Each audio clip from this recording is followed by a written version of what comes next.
خواجہ حاجی نے اداس نظروں سے اپنی ان سپاہیوں کی لاشوں کو دیکھا جنہوں نے جان نثاری کی نئی تاریخ رقم کر دی تھی۔ سورج کی روشنی راجپوتوں کے لیے فنا کا پیغام ثابت ہوئی۔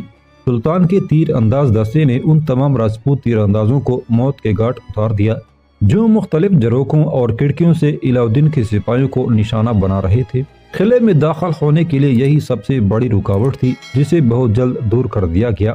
اب سلطانی لشکر کے بڑھتے ہوئے قدموں کو روکنے والا کوئی نہیں تھا۔ کچھ دیر تک سورج پول پر خوفناک جنگ ہوتی رہی۔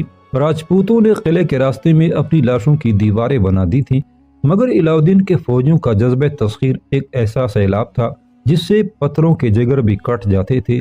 انسانی گوشت کے نرم و نازک ٹکڑے ان کی راہوں میں کس طرح حائل ہو سکتے تھے؟ جب سورج پول پر چتوڑ کے محافظوں کی گرفت کمزور ہونے لگی تو کچھ سرداروں نے رتن سنگھ کو مشورہ دیتے ہوئے کہا کہ قلعے کا صدر دروازہ بند کر دیا جائے۔ راجپوت سردار اس طرح اپنی شکست کو عارضی طور پر ٹالنا چاہتے تھے، مگر رتن سنگھ نے یہ کہتے ہوئے انکار کر دیا، اگر سورج پول بند ہو گیا تو ہم دشمنوں کے نرغے میں گر کر بے کسی کی موت مارے جائیں گے۔ رتن سنگھ کو اندازہ تھا کہ علاؤدین کے سپاہی شمال اور جنوبی سمتوں سے قلعے کے اندر داخل ہو چکے ہیں، اگرچہ انہیں ایک طویل چکر کاٹ کر سورج پول تک پہنچنا ہوگا، لیکن انجام کار وہ اپنے مقصد میں کامیاب ہو جائیں گے۔ اسی خیال کے پیش نظر راجہ رتن سنگھ سورج پول کو بند کرنے سے گریزاں تھا۔ راجپوت سمراٹ نے آخری بار اپنے سپاہیوں کو مخاطب کیا، درگا اور کالی کی قوتیں تمہارے سروں پر سایہ فگن رہیں، شکست کسی بھی صورت میں تمہارا مقدر نہیں بن سکتی، جیتے تو وجیتا کہلاؤ گے اور مر گئے تو امر ہو جاؤ گے۔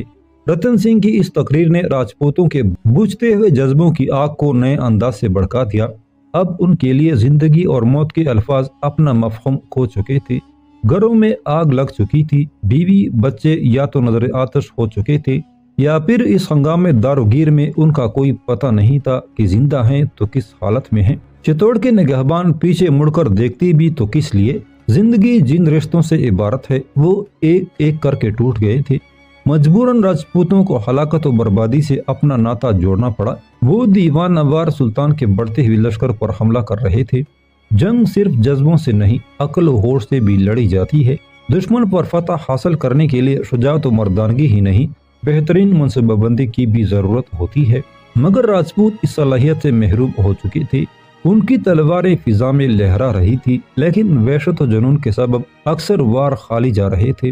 راجہ رتن سنگھ کو یقین ہو گیا تھا کہ سورج پول پر یہ معرکہ آرائی زیادہ دیر تک جاری نہ رہ سکے گی، اس لیے وہ اپنے چند معتمد سرداروں کے ساتھ آہستہ آہستہ پیچھے ہٹتا رہا۔ رانی پدمنی کا بھتیجا گورا بادل جوش جوانی میں بے قابو ہو گیا۔ رتن سنگھ نے اسے روکنے کی بہت کوشش کی، مگر خون کی حدت گورا بادل کو اڑائے لے جا رہی تھی۔ وہ برق رفتاری کے انداز میں آگے بڑھا اور راجپوت سپاہیوں کی اگلی صفوں میں نمودار ہوا۔ گورا بادل کی بھی بس ایک ہی خواہش تھی کہ وہ کسی طرح علاؤدین تک پہنچ جائے اور پھر خلجی حکمراں کو 10 بدس جنگ کے لیے للکارے۔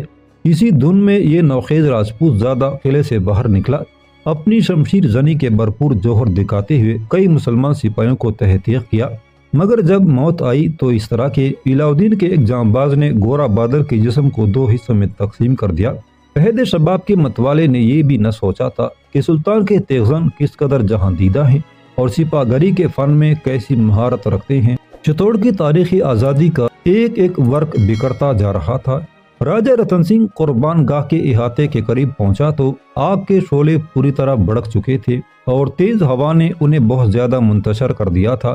تپش اس حد تک بڑھ گئی تھی کہ 50 گز تک کسی انسان کا ٹھہرنا مشکل نظر آ رہا تھا۔ لوہے کا دروازہ پگھل کر دہکتی ہوئی آگ کا ڈھیر بن چکا تھا۔ راجہ رتن سنگھ نے حسرت زدہ نظروں سے مندر کی بلند دیواروں کو دیکھا جو شعلوں کی تمازت اور دھویں کی کثرت سے سیاہ ہو چکی تھی۔ اب ہم صحن میں داخل بھی نہیں ہو سکتے۔ رتن سنگھ تکے تکے لہجے میں اپنے سرداروں سے مخاطب ہوا۔ نہیں سمراٹ، بہت دیر ہو چکی۔ سردار بلرام سنگھ کی آواز سے انتہائی تلخی کا اظہار ہو رہا تھا، اور یہ سب کچھ آپ ہی کی وجہ سے ہوا۔ ہمیں اسی وقت احاطے میں داخل ہو جانا چاہیے تھا، یہ تاخیر بہت ضروری تھی بلرام سنگھ۔ راجپوت سمراٹ نے اپنے سردار کے لہجے کی سرکشی کو نظر انداز کرتے ہوئے کہا، اگر ہم ایسا نہ کرتے تو کوئی راجپوت دشمن سے مقابلے کے لیے آمادہ نہ ہوتا۔ چتوڑ کا انجام کچھ بھی ہو، مگر یہ تاخیر ہمیں زندگی کی آخری سانس تک خون کے آنسو رلائے گی۔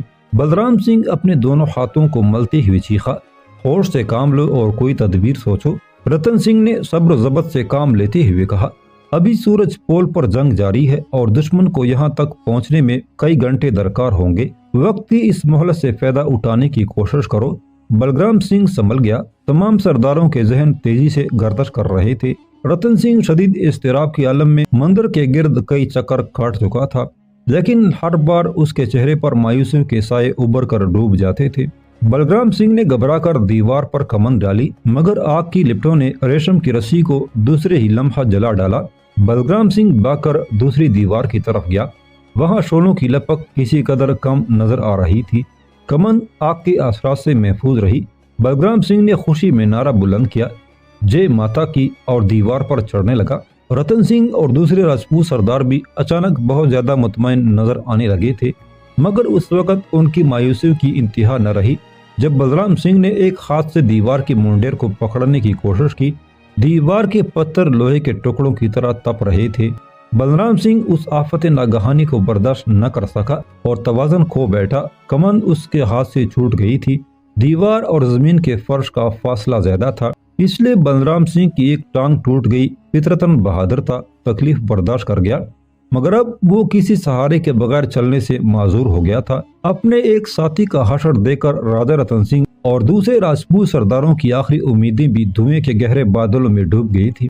ابھی وہ سب کے سب شعلوں میں گرے ہوئے مندر کے طلائی گنبد کو یاس بڑی نظروں سے دیکھ رہے تھے کہ چند بدحواس سپاہی رتن سنگھ کے قریب آئے اور سر جھکا کر کھڑے ہو گئے۔ ان کے اترے ہوئے چہرے بھی دھوئیں کے ہم رنگ ہو گئے تھے۔ خاموش کیوں ہو؟ کیا تمہاری زبانوں کو فالج نے کھا لیا؟ رتن سنگھ چپ کھڑے ہوئے سپاہیوں پر برس پڑا۔ سمراٹ، آپ کے غلام سورج پول کی حفاظت نہ کر سکے؟ ایک سپاہی نے لرزتے ہوئے یہ المناک خبر سنائی۔ ہر قدم پر راجپوت ویروں نے شتروں کو روکنے کے لیے اپنے شریروں کی باڑ لگا دی، مگر علاؤ الدین کی سینا انہیں بھی پار کر گئی۔ بزدلو، واپس جاؤ اور ایک ایک انچ زمین کے لیے لڑو۔ رتن سنگھ نے غضبناک لہجے میں اپنے سپاہیوں کو حکم دیا، لیکن راجپوت سردار دیکھ رہے تھے کہ ان کے فرمان رواں کے قدموں کی لرزش نمایاں ہو چکی تھی۔ سپاہی گردنیں جھکائے ہوئے لوٹ گئے اور رتن سنگھ اپنے سرداروں کے ہمراہ ایک خفیہ تہہ خانے کی طرف بڑھا۔ بلرام سنگھ کو دو سردار سہارا لیے ہوئے تھے اور چتوڑ کا حکمراں طبقہ اپنی جان بچانے کے لیے آخری پناہ گاہ ڈھونڈ رہا تھا۔ وہ 26 اگست 1303 محرم 703 ہجری کا ایک یادگار دن تھا جب دوپہر کے بعد سلطان علاؤ الدین خلجی کا لشکر اس قلعے میں داخل ہوا جسے بڑے بڑے فوجی دانشور ناقابل تسخیر قرار دیتے آئے تھے اور جس کے بارے میں خوشگمان راجپوتوں کا خیال تھا کہ آسمان کو چھو لینا ممکن ہے مگر کوئی دشمن چتوڑ کی بلند دیواروں تک نہیں پہنچ سکتا۔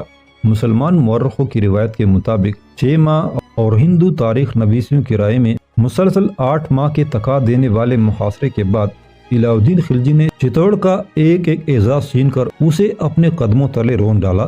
آج تمام بلندیاں پستیوں میں بدل گئی تھی اور سارے آہنی دعوے کسی نازک شیشے کے ٹکڑوں کی طرح ٹوٹ کر ادھر ادھر بکھر گئے تھے۔ علاؤ الدین خلجی حضرت امیر خسرو کے ساتھ اس مصنوعی پہاڑی کی چوٹی پر کھڑا تھا جہاں حشام اسدی نے منجنیق کے نصب کر کے قلعے کی سنگی دیواروں کو گھاس کے تنکوں کا ڈیرا بنا دیا تھا۔ خسرو، ہمارے جانبازوں کو دیکھ رہے ہو کہ کیسی سرمستی کے عالم میں آگے بڑھتے چلے جا رہے ہیں۔ آج انہیں روکنے والا کوئی نہیں اور ان سرفروشوں کو کیسے روکا جا سکتا ہے؟ یہ سب کے سب حضرت شیخ نظام الدین اولیاء کے غلام ہیں۔ علاؤ الدین فتح کا یہ ناقابل یقین منظر دیکھ کر بہت زیادہ جذباتی ہو گیا تھا اور اس کی آنکھوں میں نمی سی جھلکنے لگی تھی۔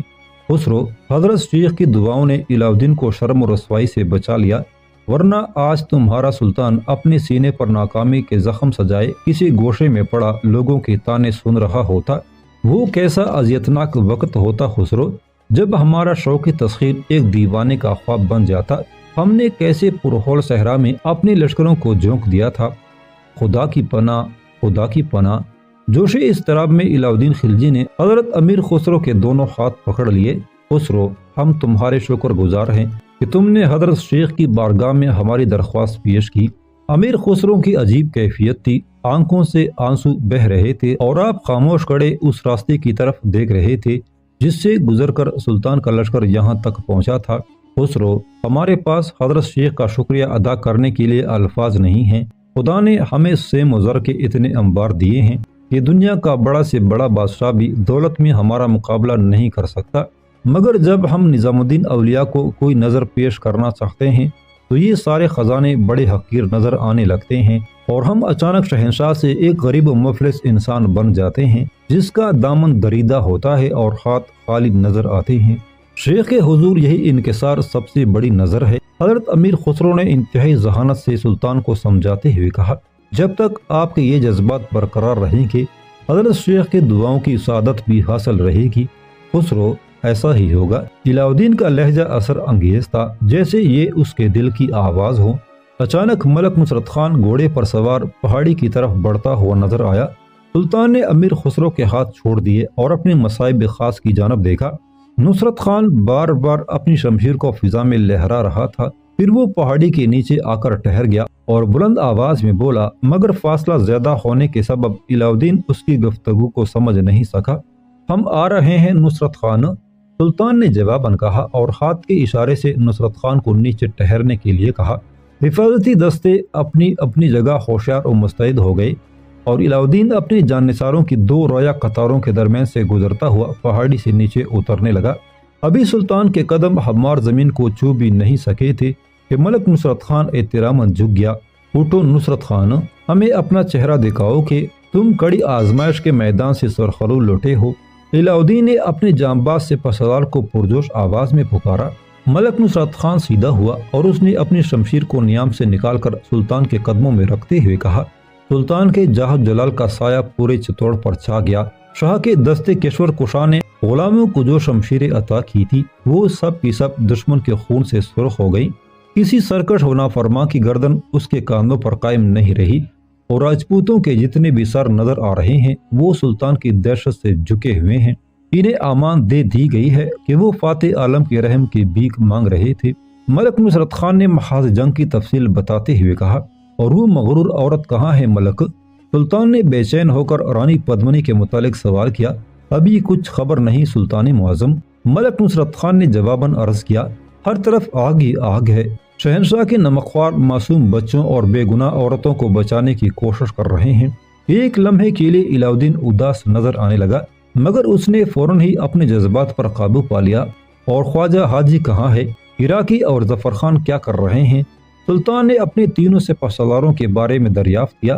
شاہ کا ہر غلام اپنے فرض سے سبکدوش ہونے کی کوشش کر رہا ہے۔ ملک نصرت خان نے اطلاعاً کہا، انہیں ہماری طرف سے اس عظیم الشان فتح پر مبارکباد دو اور ان سے کہو کہ وہ احتیاط کے ساتھ آگے بڑھے۔ اگر ان کے جسموں پر کوئی زخم آیا تو شاہ والا اسے اپنے دل پر محسوس کریں گے۔ سلطان نے ملک نصرت خان کو حکم دیتے ہوئے کہا، تم سب ہمارے دست و بازو ہو اور ہم کسی بھی صورت میں یہ برداشت نہیں کریں گے کہ ہمارا ایک ہاتھ کٹ جائے۔ ملک، ان تینوں کو ہمارا حکم پہنچا دو کہ ان کی جانیں ہمارے لیے چتوڑ کی فتح سے بھی زیادہ قیمتی ہیں۔ اگر انہوں نے اپنی سلامتی کی طرف سے غفلت برتی تو بہت جلد ہم ان سے ایک ایک کوتاہی کا حساب لیں گے۔ ملک نصرت خان اپنے سلطان کی اس کرم نوازی پر بے قرار ہو گیا۔ اس نے آگے بڑھ کر علاء الدین کے ہاتھوں کو بوسہ دیا، قبائے شاہی کو کئی بار آنکھوں سے ملا اور تیزی کے ساتھ قلعے کی طرف چلا گیا۔ سلطان اپنے خیمے میں واپس پہنچا تو رام دیو ہاتھ باندھے دروازے پر کھڑا تھا۔ علاء الدین کو دیکھتے ہی زمین بوس ہو گیا۔